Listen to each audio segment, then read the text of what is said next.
Welcome to Get That Job.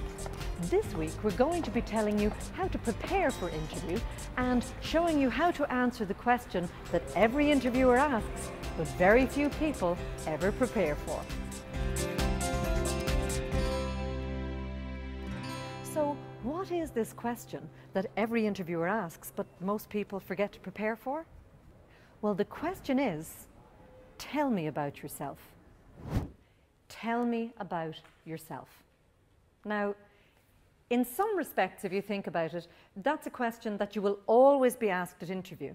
But if you're honest with yourselves, how many times have you actually prepared for that question? So I'm going to tell you why that question is very valuable to the employer, and then I'm going to tell you why it's very valuable to you to prepare for the question. Well, the reality is that the interviewer gets right in under your defences, and he gets an opportunity to find out what your strengths and your weaknesses are before you think your interview has actually begun. So that's a dangerous place for you to be. And the problem is that if an interviewer discovers your strengths and your weaknesses in the question, tell me about yourself, they usually carry those right through the interview. So that's now the perception that they have of you. And it becomes way more difficult as you get into the interview to fix that. Let me start by telling you the top 100 things about myself as an employee, the top 100 things about my education, and the top 100 things about myself as a human being. An interviewer is looking for three things. They're looking for somebody who has the ability to do the job.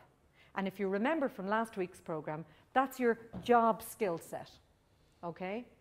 Secondly, an interviewer or a potential employer is looking for somebody who communicates with ease. So when he says, so tell me a little bit about yourself, when you actually communicate skill sets and who you are and very positive feedback, then he can understand that you are somebody who communicates with ease.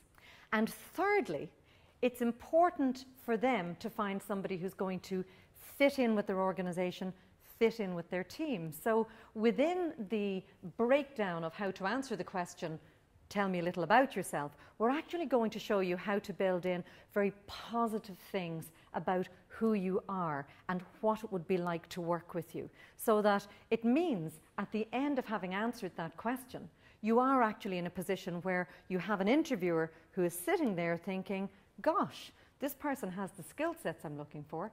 This person has other skill sets that I hadn't thought of, which could be of value to me.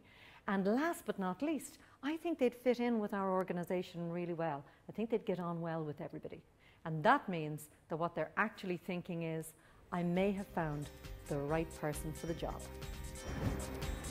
I've changed my career a number of times. I went from finance to building nightclubs and restaurants to starting out in telecom and developing new markets for that. So I've always felt that, you know, I had a kind of a good common sense approach to identifying something and getting a rational answer that worked for everybody.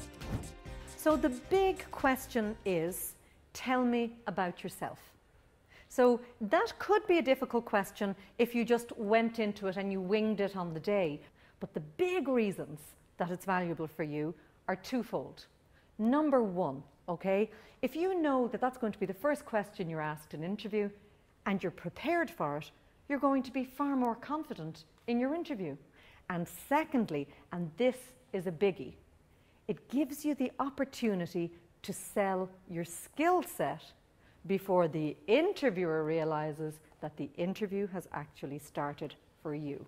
Now, if you're actually selling the skill set that you created when you profiled the company and you worked out your job skills, your transferable skills, and your personality traits, and you said, this is exactly what's going to fit for this employer, then when he asks you, so, Hugh, tell me a little bit about yourself, you're then in a position to actually sort of launch into that question and tell him all the reasons you're the right person for the job.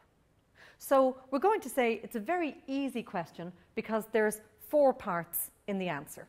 And these are the 4 parts.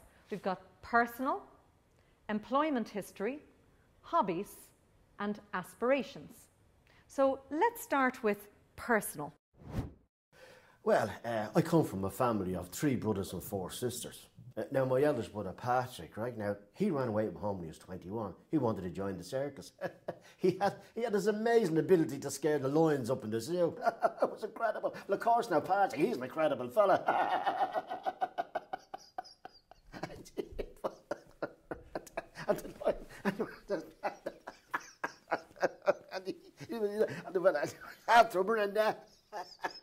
And then the monkey says...